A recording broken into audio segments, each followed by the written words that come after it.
I hope that it's because we also live in a time where everything is a little bit more vain. You know, it's about paparazzi shots, and it's about socialites, and it's a little bit more about things that are glamorized. Mm-hmm.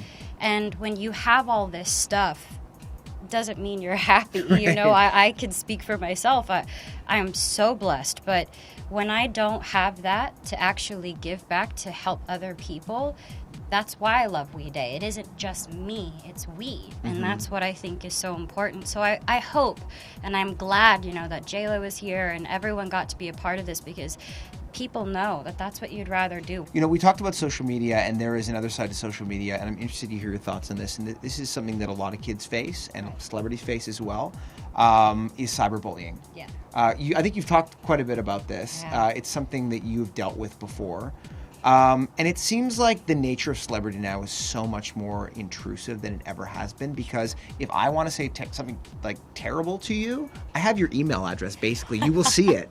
How do you deal with that day to day? It sounds exhausting. And more than exhausting, it sounds mentally and emotionally draining. It is. It is. I've had it since about 5 years now. Twitter, everything, MySpace, even. I had it, and so it does affect you when you read something like that. I'm still a young woman, so I get emotional and I get a little frustrated. But it baffles me that a computer screen thinks that people think they can just say whatever they want.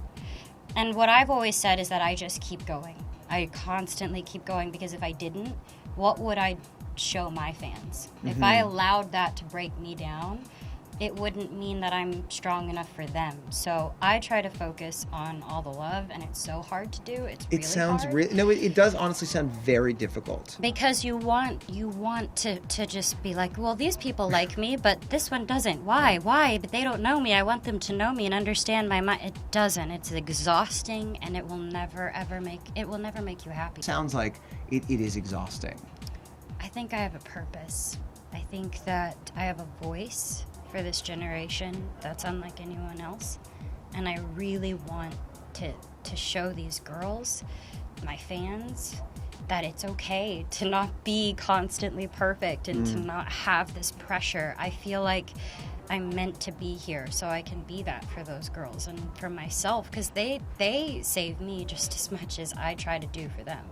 So for me, I hope to keep doing this for as long as I can, because it's my job to shift the priority into things that matter. And eventually, I'll see where that takes me.